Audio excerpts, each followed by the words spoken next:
reporter that's online, if you would raise your hand or type in your question in the chat, we'll make sure that we get to you. But other than that, I'll let Commissioner Ely and leadership take it away. Hey. Oh, yeah. Hey, thank you. It's great to be here today. Appreciate everybody being a part of this presentation today. And today really marks a very significant day, a milestone as to what we've accomplished in the last year. And we're announcing our really first 10-year project, 10-year plan that will allow us to accomplish all of these projects that we are setting out to accomplish. You know, this is it's a little different way than we've operated historically, and so we want to walk through that today, and we want to make sure that everybody understands what we're trying to accomplish as a result of the Transportation Modernization Act. And we really believe that what this will allow us to do is to think about what we're trying to accomplish in a longer term environment and let us bring you know, really more long-term solutions to part of the process. Next up, you know, just to kind of level set as to where we are, and talk a little bit about where we've been, where we are, and where we're headed. As everyone knows, we passed the Transportation Modernization Act in this last session, and it really allowed us to address a lot of the issues that we are facing with transportation in Tennessee. And so the governor and the General Assembly, and we appreciate the relationship and the partnership that we've had with the General Assembly over the last year in passing this landmark legislation, and also adding $3.3 billion investment from the general fund this past year to be able to kind of provide the necessary resources to be able to invest in our in Tennessee. As I believe as you know from past conversation, of the $3 billion, we wanted to make sure that was appropriately split up in all four of our regions, and so you'll hear later how we are spending those dollars in each of our regions. An additional $300 million was sent directly out to our counties as part of the state aid program, which is it's an existing program that we've had for a number of years. But what you're going to see today and what they are going to be able to take advantage of is 15 times the amount that we have traditionally spent in the state aid program. And so we're proud of that. You know, this time last year, I'll turn it over to Joe in a minute. But, you know, this time last year, the governor was out talking about how we were at a very critical juncture in Tennessee as it related to transportation. I believe everybody within hearing distance understands and knows that we've got huge congestion issues from one end of the state to the other. We all recognize that we do not have a sustainable, or did not have a sustainable kind of revenue funding mechanism to be able to do what needed to be done in future years. And so that's why the governor introduced, and we are appreciative of the legislature passing the Transportation Modernization Act. And so now I'm going to turn it over to Joe to talk about kind of the funding stream that comes with that. Hi, good morning. Joe Galbauer, Chief Financial Officer. So we want to talk about the funding. It should be very easy for everyone to understand. Our annual work program is somewhere in the range of $1.2 billion. So obviously over 10 years, that's a $12 billion program. So as the Commissioner just mentioned, the Transportation Modernization Act gave the department $3.3 billion, but again, $300 million of that is for the counties to go on the state aid network. So it's fairly simple. $12 billion of core program plus $3 billion of the Transportation Modernization Act equals $15 billion of revenue. We'll talk about more of that in a second. But I want to be very clear. $15 billion is not just what the department does. This work program is the 10-year plan, but we do so many other things. There's $6 billion of other things that we do, and I think, Preston, you might want to talk about that different multimodal aspect. Thank you, Joe. Preston Elliott, Chief of Planning for the Tennessee Department of Transportation. I think it's really important to note that when we talk about this $15 billion in the 10-year plan, all of our transportation projects, regardless of mode, consider sidewalk and bikeway improvements. But we thought it was important to point out that in addition to the $15 billion, the department is involved working with aviation, transit agencies, and other communities across the state in programming approximately $600 million annually. And as you take that over the 10-year period, that's about $6 billion and representing about 28% of what we're going to be talking about today. But just really things like freight, logistics, aviation, transit, walking and biking through a multitude of our grant programs is what we're talking about here. That's in addition to the $15 billion that we'll be talking about as part of the 10-year plan. Thank you. Preston, jump to the next slide, or maybe I should. So, when we're talking about $15 billion of taxpayer dollars, we want to make sure that we're spending those dollars as efficiently in optimizing every single dollar possible.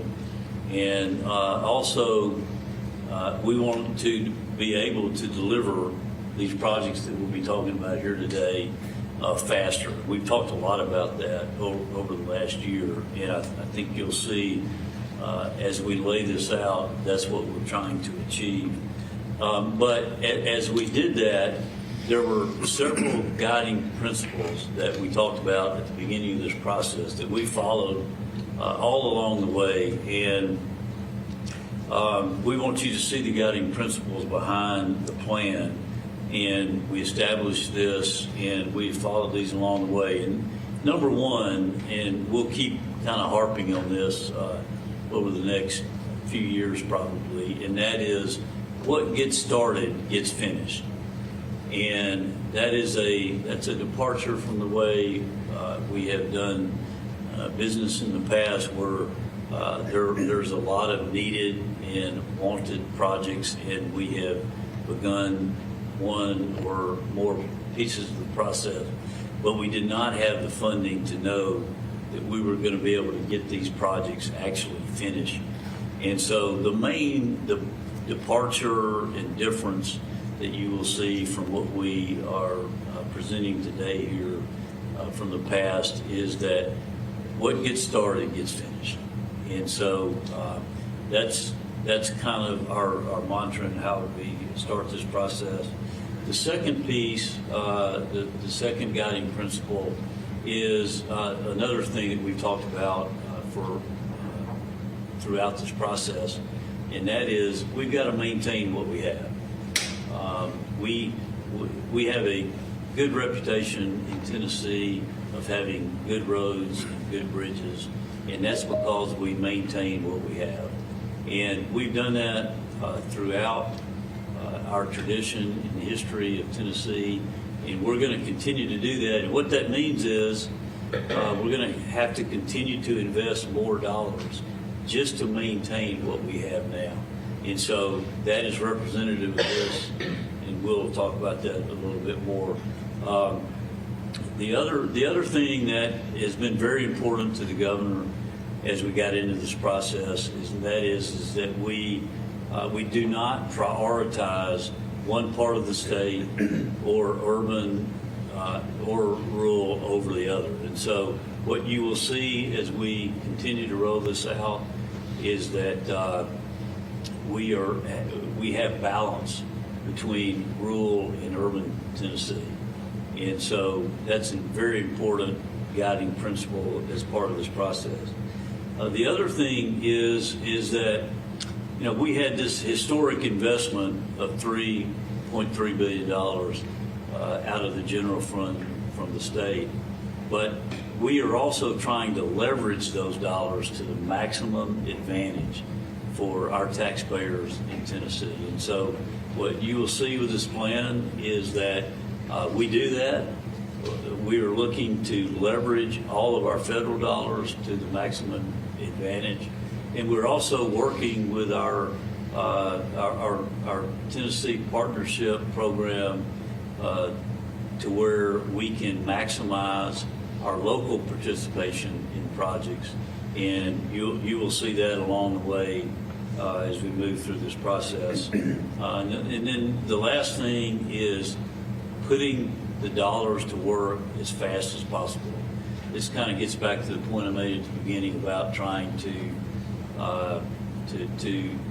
get these projects done as quickly as possible. And so you'll see as part of this process, as we're rolling out, we're putting as many dollars forward as soon as possible to be able to maximize getting these projects done. So those are kind of the guiding principles along the way. And now Joe will talk about the methodology that we used to do that, and then we'll talk about how we prioritize these projects along the way.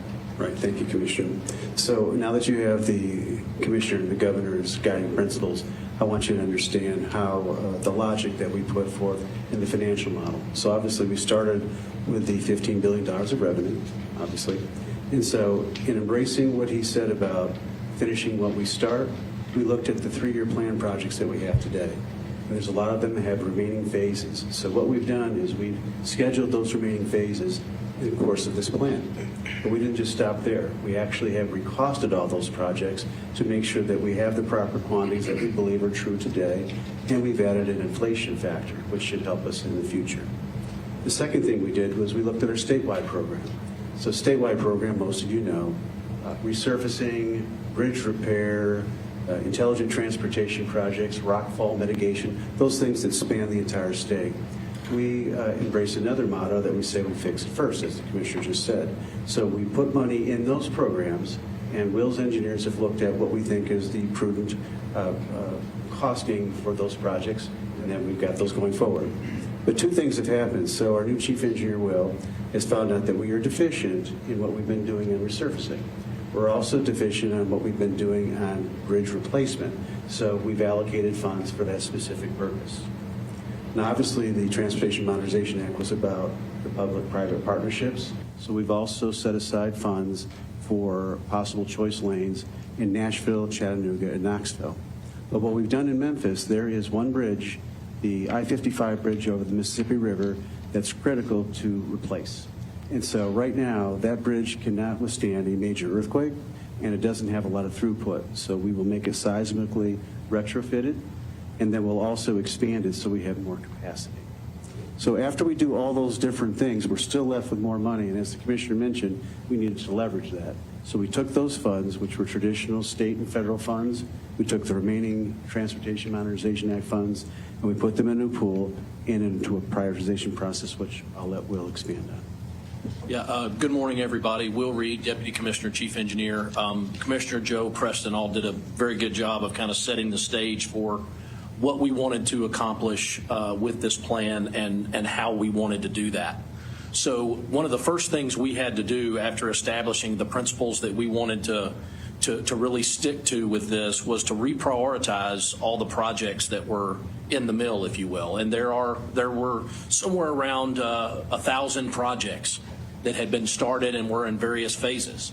And I want to make it clear to everyone listening and everyone that sees this, no matter what projects end up in this plan, all of those projects are needed. They are all needed for different reasons. What we have to be able to balance is how these projects are prioritized based on the criteria that we set and the dollars that we have available to do that. We are very thankful that the Tennessee General Assembly and Governor Lee made this a priority to give us general fund transfer dollars to supplement our normal program, it really puts us in a position to take a step towards addressing Tennessee's infrastructure needs. But what I will say is, just a reminder, and you've heard us all talk about it when we've testified, and anytime we've talked to anyone that would listen, is last year we identified the need for transportation in the state of Tennessee to be over $30 billion. So while we are glad to have this $3 billion in addition to our normal formula funds, it is just one step in the journey we're going to have to walk to be able to address our transportation needs in the state of Tennessee. So back to after we determined the principles, we had to reprioritize this 1,000 projects. So if you look at the left side of this graphic, you'll see 6 different bubbles over there, everything from urban congestion to rural interstate widening to state of good repair. Joe and the commissioner both talked about taking care of our assets that we have before we spend money on new projects. So also the statewide partnership, leveraging funds that come from locals and other sources. So we took all of those different buckets of projects and we put them into a new prioritization process that looked at deliverability. What that means is work that had been done on projects, whether right-of-way was already purchased to build that project, corridor completion, how we had invested in different parts of a corridor before and needed to complete that. We looked at safety, congestion, cost, several different factors. We completely rebuilt our prioritization process to take into account a truly data-driven approach to making sure that we made the right decisions for projects. So you put that in the sideways funnel, if you will, and you apply those criteria, and then you look at that on top of something we're going to talk about in a minute, which is our authority to do choice lane projects in Tennessee. So if we had projects that were already in the mill that may or may not be impacted by these potential choice lane projects, we looked at rescoping those to make sure that if we were going to spend money on a corridor via a choice lane project, that we weren't spending money now on a project that before we had that authority that didn't take those into account. So once we did that, what comes out the end of the funnel is a truly fiscally constrained 10-year plan that where we spend dollars on the projects that are identified, and what we start, we finish. So the bottom line is the 10-year plan provides a scenario where we have a dedicated revenue stream for all of the projects that we've identified. So give you an idea of how the expenditures in this plan kind of work out. If you'll notice these different bars, TDOT's divided up into 4 regions. If you don't know, starting in the east, Region 1 is centered in Knoxville. Coming to the west, Region 2 is in Chattanooga, Region 3 is here in Nashville, and Region 4, headquarters in Jackson, but the major metro area is Memphis. So we often look at how we divvy up funds or everything we do based on a regional basis. So this graph depicts expenditures of the TMA. And what's important here, if you look at the percentages for each of those bars, those percentages are consistent with the asset mix we currently have in those regions.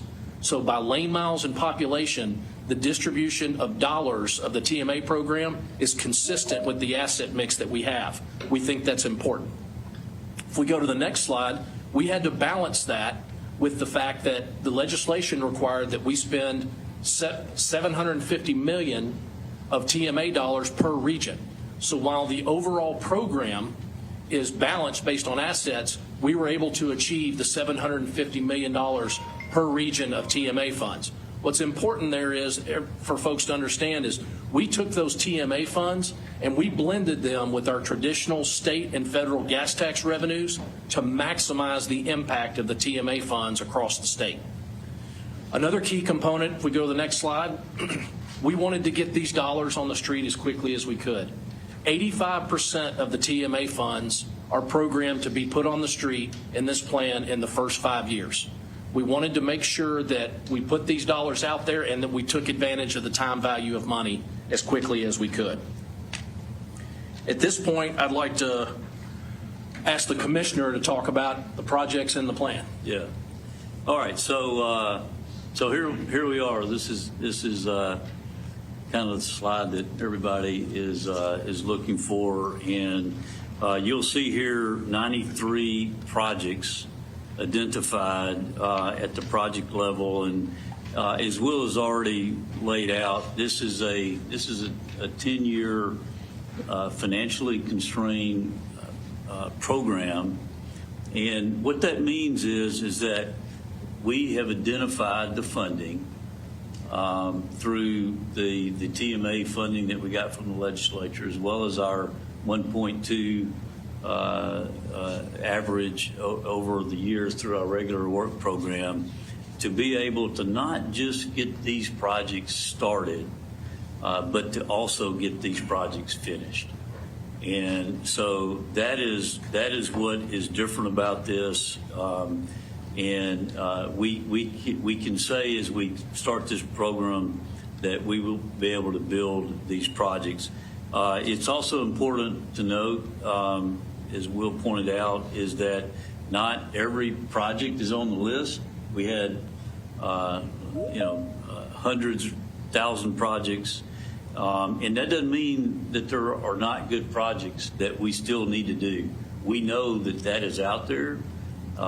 We have said from the beginning of this process that we had over $30 billion worth of need that we need to be able to do. But this is a great start to the process, and I will say that had we not had this funding from the general fund as part of the TMA process, we would not have been able to really get close to what we needed to accomplish as part of this process. We have, in whole or in part, 46 of those projects of 93 that are fully funded or partly funded as part of this process. And so it's a huge step forward in being able to advance these projects. Will? Yeah, so want to bring your or draw your attention to the funding breakdown on this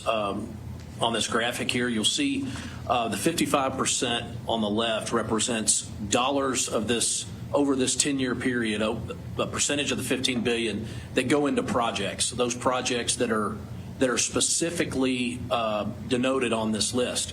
I'll draw your attention also to the 45%. You'll notice the entire state of Tennessee is hatched as part of the 45%.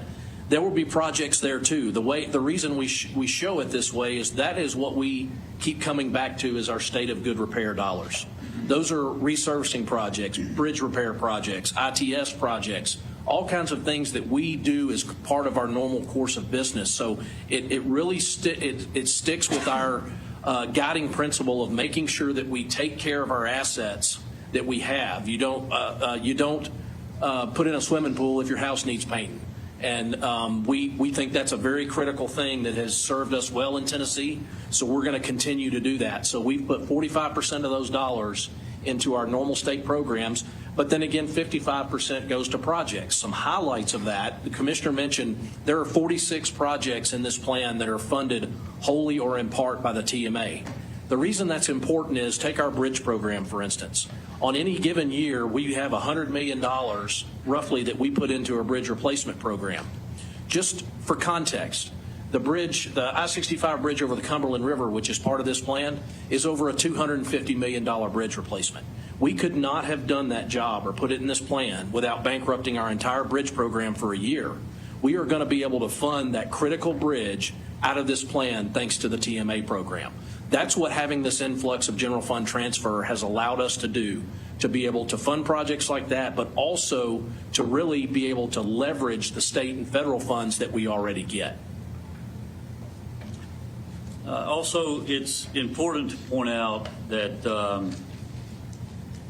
this is a plan. This is a 10-year plan, and this is a type of a plan that we have not presented historically. A lot of you are familiar with the 3-year plan that we present to the legislature each year, and so I do want to point out that the 3-year plan is what we start with, and that's what we present to the legislature.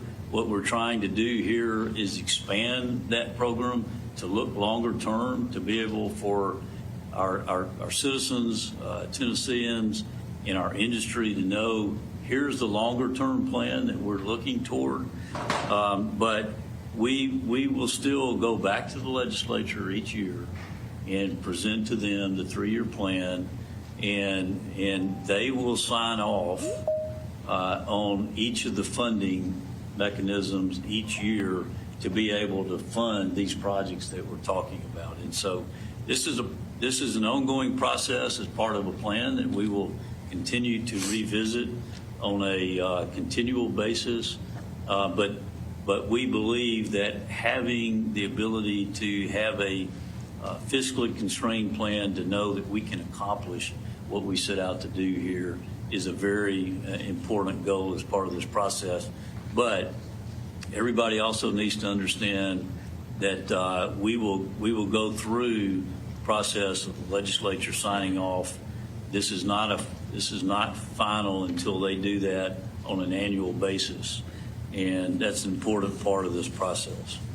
Now let's go to choice lanes, because I believe that that's probably one of the steps in the Modernization Act that most people have questions about. And so I'll just point out at the outset that between 2010 and 2020, we added. Is now exiting. Somebody's not very interested, but in that process. But we added over 600,000 people to that had moved to our state. And if you think about what that means, that's basically like adding another Nashville city to our state in that 10-year process. And so studies have shown that when we look at congestion, we are looking at the typical commute from outside of Nashville into Nashville, which was maybe a 30-minute commute. If we do not do anything, we'll raise to an hour and a half over the next number of years. And so we were faced with how are we going to do something to make a difference in the coming years. And so one of the pieces in the process was to authorize public-private partnerships for choice lanes. And this is something that we as a department did not have the authority to do. And so the legislature gave us that authority as part of this process. We have been deep diving into that over the last few months. And what that will allow us to do, if we're able to use these private sector partnerships to finance, design, build additional projects, it frees up funding that we would traditionally not been able to do in our more rural communities. So part of this process not only is advancing urban congestion, but making sure that we have the dollars to spend for expansion of our traditional interstates in the rural areas. And so our goal clearly is to build a program, not just a single project, and that's what you'll continue to see. If you just, Will made this point, but if you think about the dollars that we have to spend based upon our traditional funding of about $1.2 billion per year in our work program, we can spend that today within driving distance of where we are now. And so the important thing is that we make sure that we have investment throughout the state.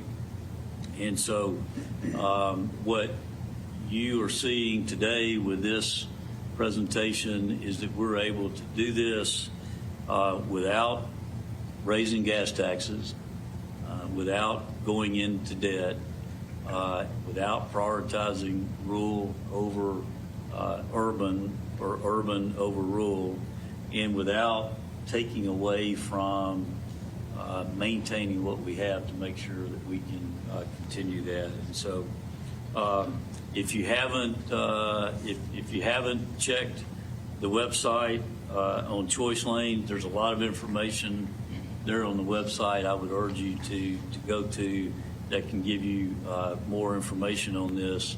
And then the last thing I want to say on this is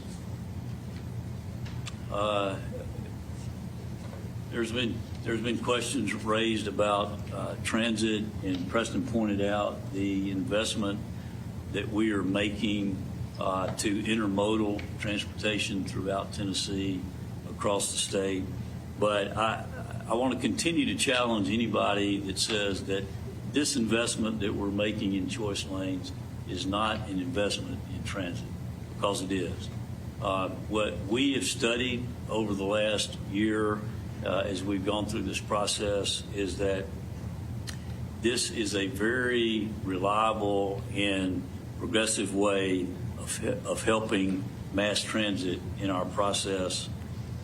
We know that allowing mass transit in these choice lanes allows us to reduce the travel time that it takes people to get to where they are going.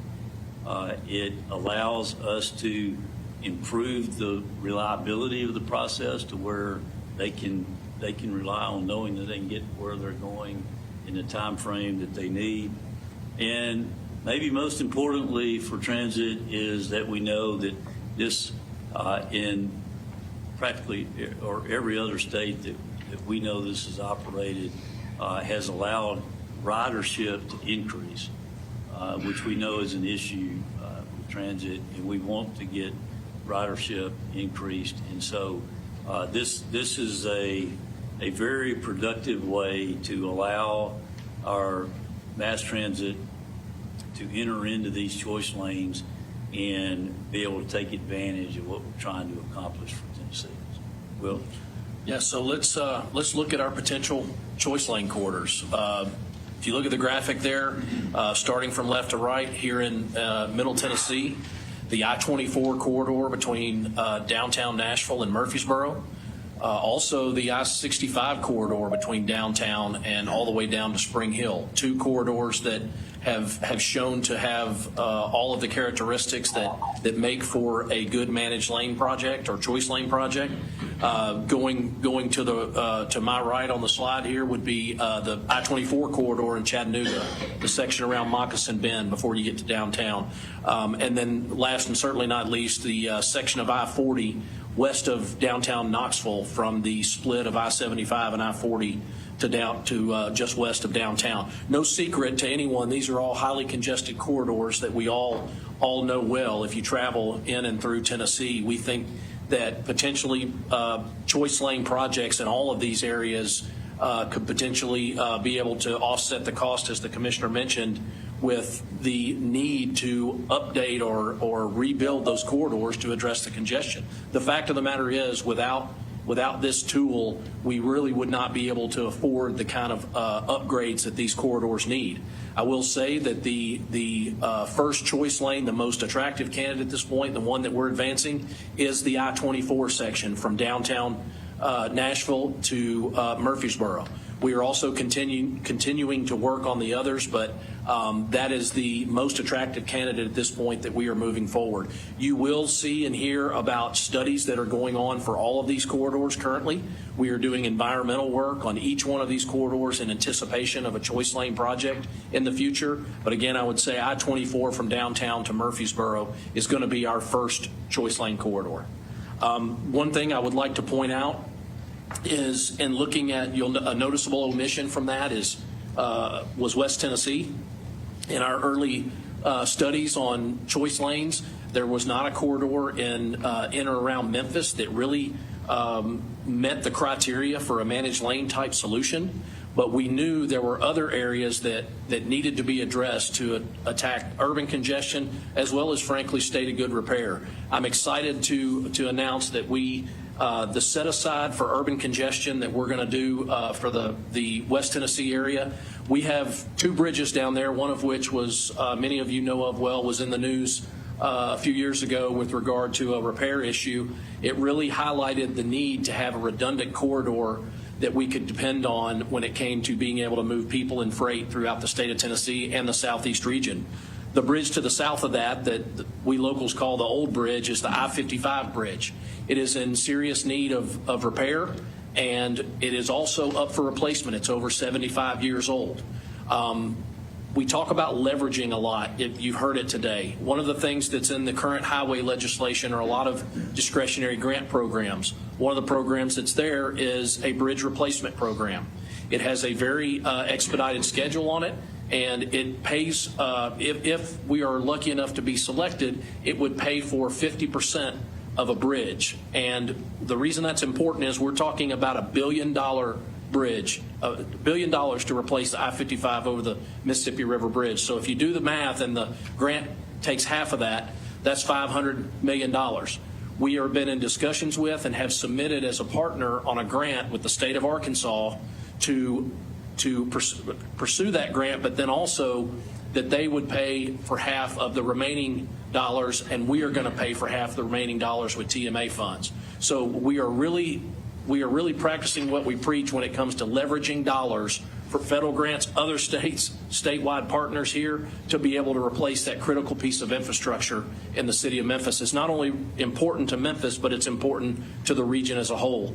One of the other things I would mention about the TMA that hasn't really been discussed is it gave us additional flexibility when it came to alternative delivery methods for delivering construction projects in the state of Tennessee. That's one of the things that makes this project very attractive. Is the grant requires that it be delivered to construction by FY26. Our ability to have alternative delivery methods like progressive design build put us in a position to be able to deliver a project in accordance with the requirements of the grant. So again, a very big opportunity for the state of Tennessee that really wouldn't be possible without the influx of the TMA dollars. So we're very excited about that bridge in Memphis. Good deal. So we'll finish up here and answer questions. But as we do that, I just want to say that this is really much more than an infrastructure plan. As we think about the importance of transportation, one of the things the governor has said from the beginning of his administration is we're trying to improve life for every Tennessean. And so when we think about transportation, it is really one of the few government services that most every Tennessean needs and depends upon every single day of their life. And so we take this very seriously at the department, and we understand that transportation is access to educational opportunities, access to health care. It is mobility, being able to get to where you're trying to go at a certain time period. And if you're a mom and dad trying to get to a soccer game, that's an important thing. And it's also economic development and jobs. And if we're going to be able to continue to attract the jobs in Tennessee that we've been able to attract, if we're going to continue to be able in the rural areas for our people, our young people, to be able to grow up, live, and work, and stay in the communities that they are in, and have good jobs, then we're going to have to be able to invest in infrastructure in Tennessee. That's what this represents. That's what we're accomplishing here.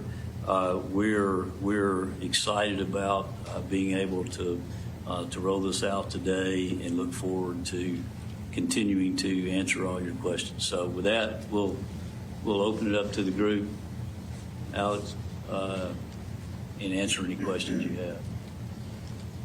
Commissioner, or any of you, I want to ask a question about Waste Lanes. If I remember correctly, it's variable how much it costs. Do you have any estimate about what that would look like during peak hours, or Yeah. anything that you can share with us? Yeah, I'll start, and then anybody else can chime in. But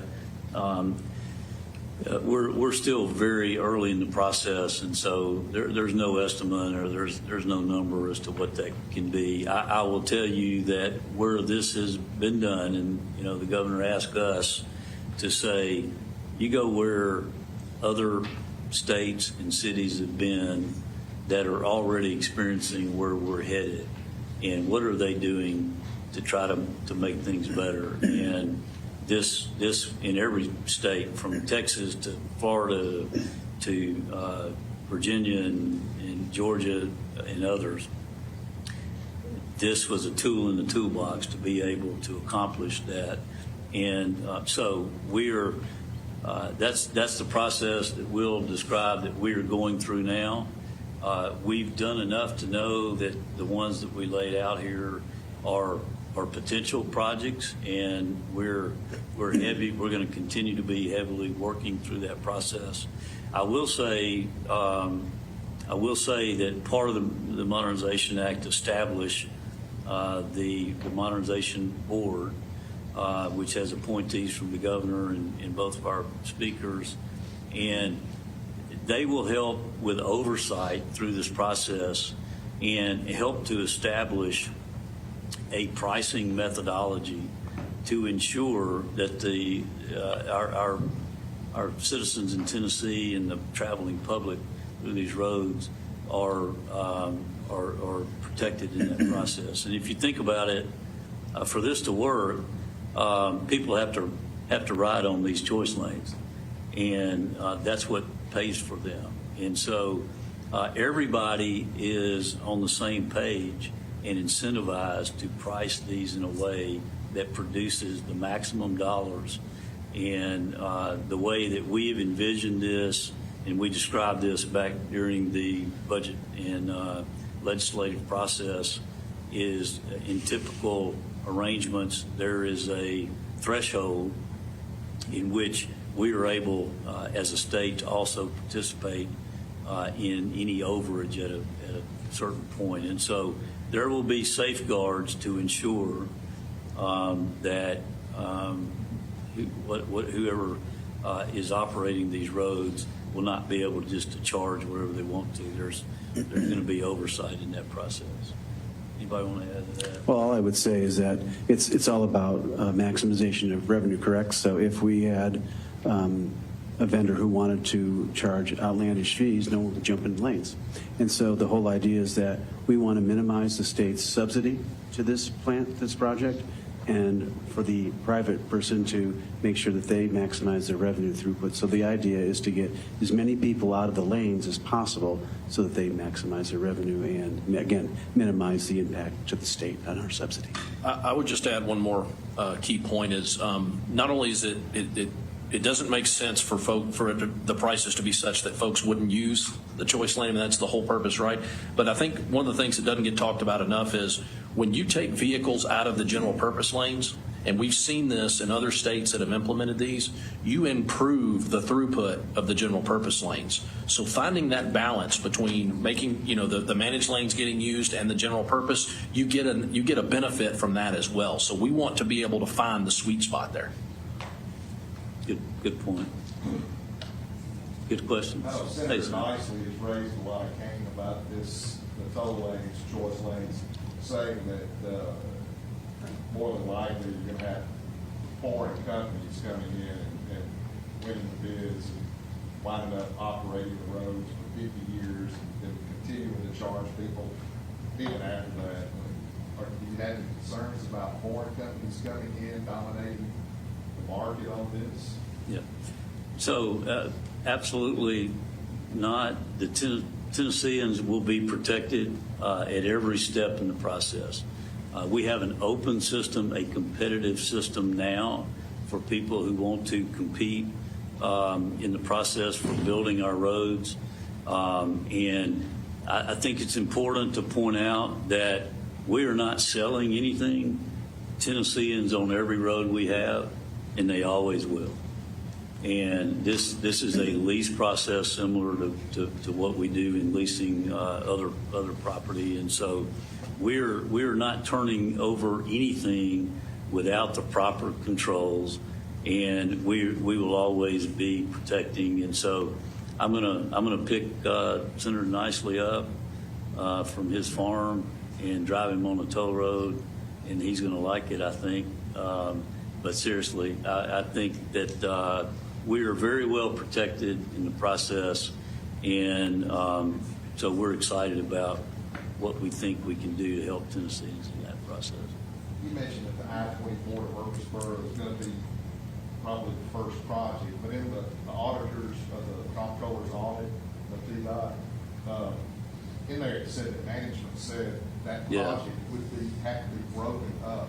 Yeah, I'm glad you raised that question, because it's a misunderstanding or a misnomer in that process. I'm gonna let Joe address it because he's the one that said it. Right. That process. Wow. I was just repeating what you said, sir. No, what I had said to the comptroller when we were going through our sunset audit was that the road between Murfreesboro and Nashville is not realistic using our normal methods today. We could not buy all that real estate. We could not do the construction without utilizing public-private partnerships. That's what I was trying to convey to them. And I think that they misunderstood what we said. Because if you actually look at what the write-up is, the next sentence after that says that choice lanes are a possibility for that area. So that is our intent right now, that we can't build, it'd be a multi-billion-dollar project. We could never build that using normal, traditional construction, but using public-private partnerships, it will be a possibility. And let me just add to that, just to kind of clear up that and correct that, to make sure that going forward, everybody understands what our intention is, and that is that was not our intent to say that choice lanes were not an option on I-24, because really it's the only option. We can't do it the way we're funded now because it's too big of a project. It's kind of like Will said about other. I mean, we would spend more than our annual amount trying to deal with that one project. So if we have revenue coming in from choice lane, that allows us to do that. That's what we meant to say, and so that's what we're saying now. So just be clear on that. But I would also say we have not gotten far enough in the process, Will can add to this, to know what the limits, beginnings and end of these projects are. It may very well be broken up into more than one project per se. And so, but that's not uncommon. I mean, you would build out, we want to get as big a bite as we can in the process, but we've got to work through that to determine what that is. Commissioner took the words out of my mouth there. I want to be, when we're clarifying, I want to get this clear too. Just like he said, the actual limits of the projects will be determined as we move forward. It is highly complex as far as all of the different commercial terms that have to be decided upon that can ultimately end up determining what the limits of these projects are. So while we say downtown to Murfreesboro, it may turn out that it's short of that. It may turn out that someone says, if you went an exit further, you could generate this much more revenue. So I want to just be clear, that's the corridor we are studying. As far as the actual limits of the project that we end up with will have to be determined as we go through this process. That's the work we're doing now. Is the goal to make it the entirety of that stretch, or is it kind of so wait? The goal, as always, is to make sure our customers, the taxpayers, get the maximum benefit for every dollar we spend. Whatever those limits are, that's what it will be.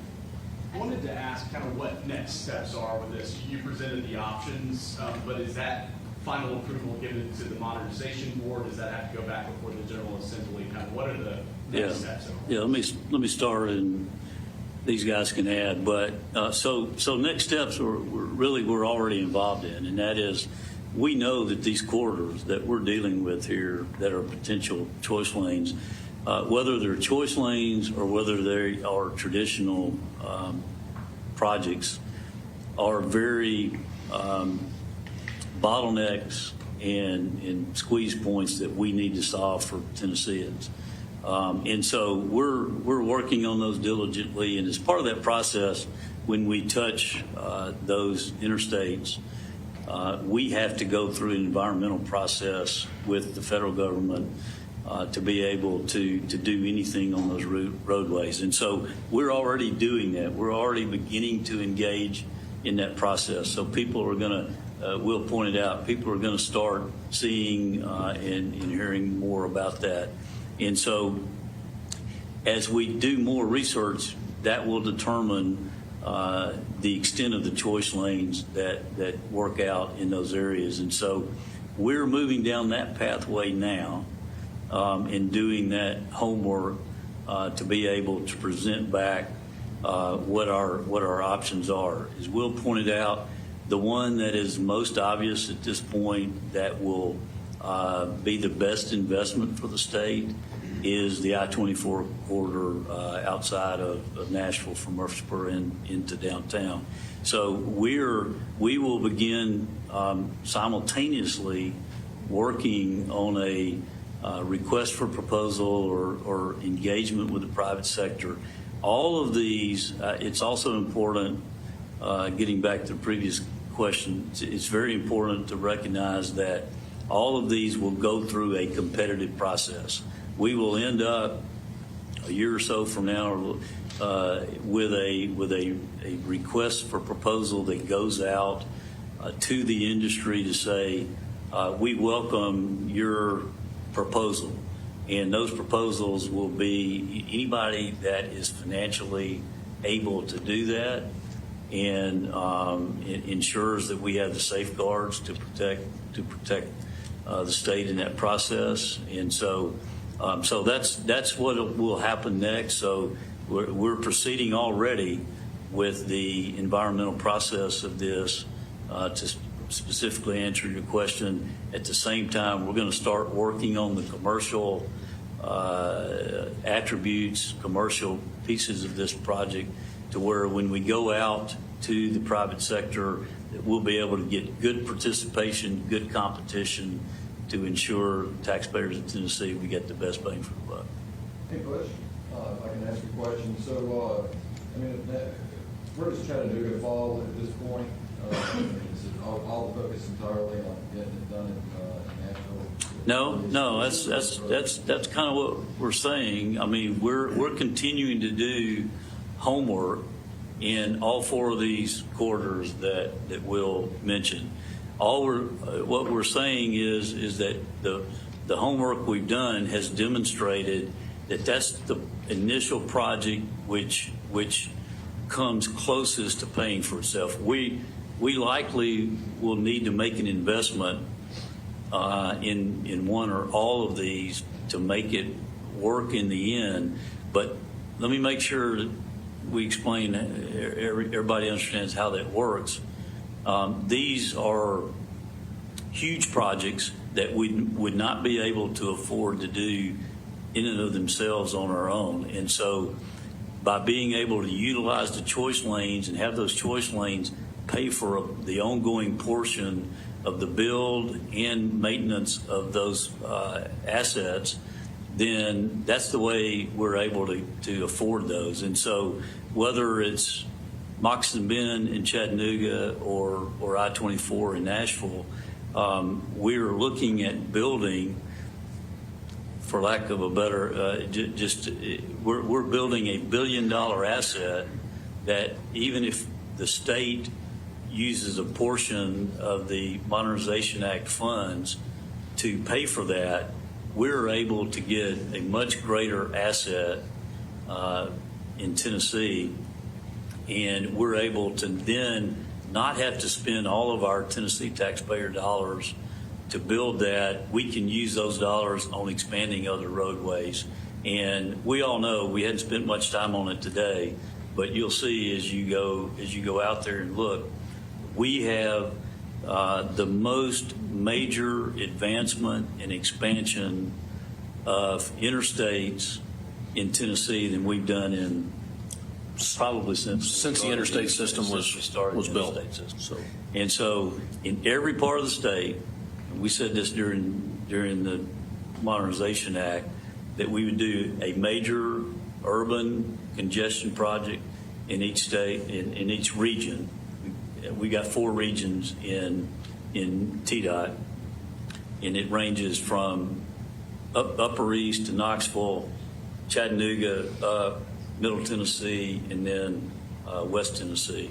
And so Will's explained the way we're dealing with that in Memphis with the new bridge that we're working on. But each one of those regions has major urban congestion as well as a major interstate expansion as part of that. And so does that answer your question, Andy? I never answer your question. Right now is on Nashville. No. May I jump in here too, because there's a couple questions online that are getting to what he's trying to ask about. Okay. Let me answer that question, because the answer to that question is no. But you're anticipating it happening first. So- No, it's simply a question of timing. If Well, if the timing results in it being first, then does that make it required? no, that's the first project that makes the most logical economic sense.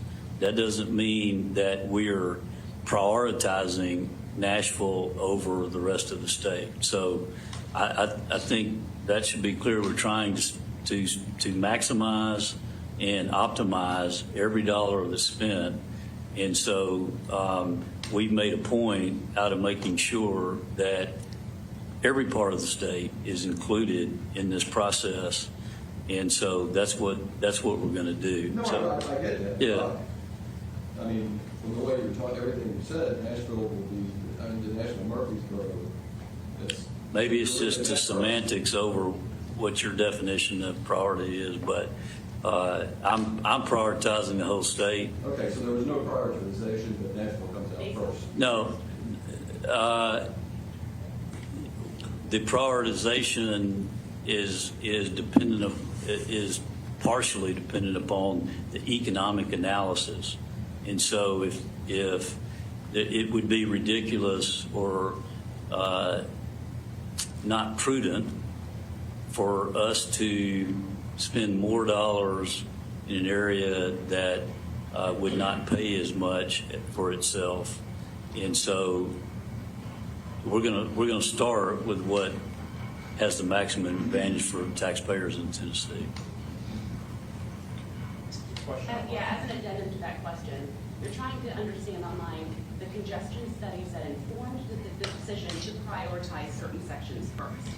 So Okay. when you talk about the congestion studies and the threshold and the traffic that travels Yeah. through the area, then ultimately prioritizes a section above the other. Yeah.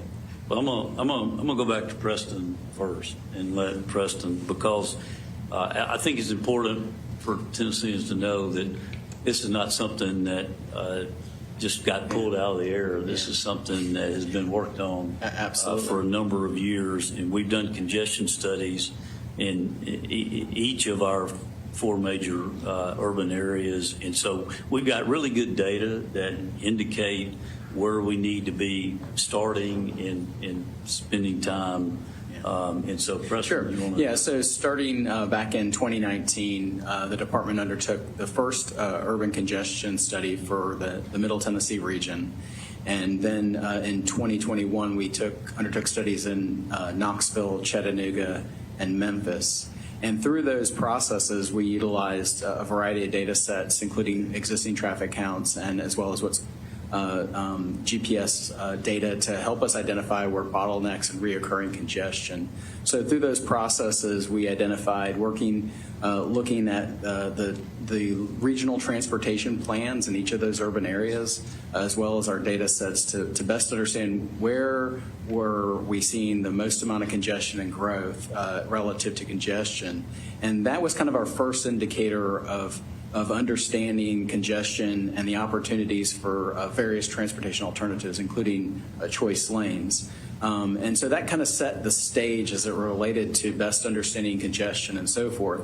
I mean, clearly, I think anyone in the state traveling on these roadways, whether you're talking about I-24 in Nashville or in Chattanooga or I-40 in Knoxville, know that they're heavily traveled, heavily congested corridors. That's kind of the starting point for the analysis. I think Will pointed out these are very complex equations when you begin to look at how to best manage demand and how you look at the financial aspects of them. I think one of the earlier questions was about pricing, the economic aspect of it, that equilibrium, price to pay, how do you overall improve the level of service for the whole corridor, not just a particular lane. So they're very dynamic in that regard. But that set the stage, and we're just right now in that due diligent process. And I think Will probably wants to elaborate on that because it requires more than just a singular kind of decision. You have to, there's many aspects to it, legal components, revenue components, environmental components, mobility objectives, and so forth. Yeah, to Preston and the Commissioner's point, these corridors and whether you want to call them priorities or however you want to term them, didn't come out of thin air. There are a lot of decision points that go into this. For instance, we all talk about, well, what are the most heavily traveled? Well, just because the ADT or the average daily traffic is the highest doesn't necessarily make that the best candidate for a managed lane project. You have to have the right mix of traffic. The time element has to be considered. What time of day is the congestion happening? And what is the mix of that traffic? Because remember, the idea behind this is that they generate enough revenue to be able to pay for that facility, then we can then offset the cost of the improvements we would have to make.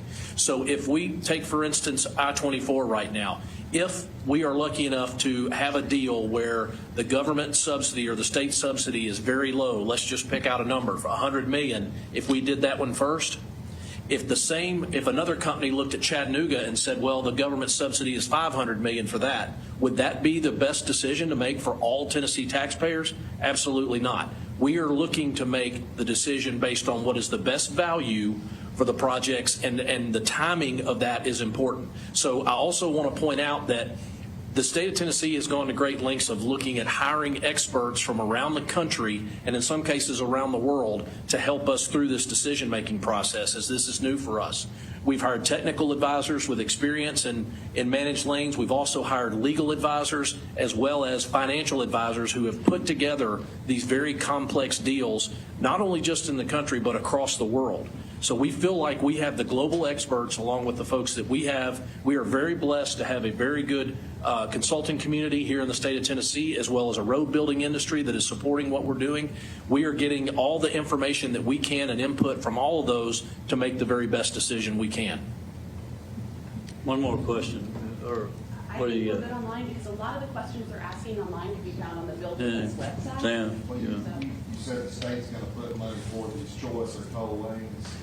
So Is the state gonna get a cut of the toll? So here, yeah. So I explained it already. So there's two or three things working there at the same time. One is we've got this $30 billion backlog of needed projects to address congestion. So if we can get a private company, private entity to step up and say we're gonna finance this and design this and build this, and let's say it's $100 billion project that we have to put, as Will said, $100 million or $250 million as an investment. I mean, if we did it ourselves, we'd be putting $1 billion into it. Okay, so when you say, are we going to get a cut of it? Well, the cut we get right off the top is that we can use whatever dollars that we don't put into that facility into something else. That's the leverage that we're talking about in this plan. That's what we're trying to achieve. The $3 billion that we have, that we're just outlined various uses for every dollar that we're able to get into a choice lane to where it helps to pay for itself is a dollar we can use somewhere else. And so that needs to be the message, is to why we're doing this and the advantageous advantage for benefit for our citizens is that otherwise, either they would never be done, which is the most likely scenario, they would never be done, and we'd go from 30-minute commutes to an hour-and-a-half commute to 2 hour-and-a-half commute, and people be stuck in traffic, or we do this and it helps not only those people in those lanes, but it also helps the general purpose lanes to expedite that general purpose traffic as well. And then the other piece to it to remember is I think maybe investment is a better word than subsidy. We're not subsidizing their project as much as we are allowing us to get more asset for the dollars that we don't have to invest ourselves. So if we have to put some investment into it on the front end to get that to happen, then it's a good investment for Tennessee. And what we should probably also mention, Commissioner, is that so what other states have done structuring those deals, I think to the point of the question, is that once that company gets paid back their money for their in this example, for the $900 million investment, the sky would not be the limit for them. So there would be a sharing of those tolls going forward, and that's how we would structure the deal. The company would pay the state a percentage of the toll. Yeah, it would be set up as part of the commercial transaction that we described, to where we benefited after they reached a certain threshold, to where we would get a cut of that as well. But I just want everybody to make sure we understand the square corners of the deal structure. Otherwise, we would pay for all of it. Okay, like if we didn't do it, then we would have to pay for all of it. And if we had to do that one project on I-24, then we would not get to do any other construction project in the whole state of Tennessee for that year. So let me frame it this way. As we pointed out, our normal program is about $1.2 billion for the entire state. To the commissioner's point, without this tool, you could spend that and more on that I-24 corridor and not do another project across the state. Obviously, that is not something that is sustainable for Tennessee. So this is a tool that gives us the ability to leverage those private dollars that are out there to address not only the 24 corridor, but several others across the state that are in great need of congestion help. Yeah, so thank you all for being here. We have the TDOT website. The main page has the Build With Us link. A lot of the additional questions and nuance are outlined there. Of course, Beth, myself, if you have additional questions, we can follow up with you. And to those online, I see you have some that were answered, some that were not.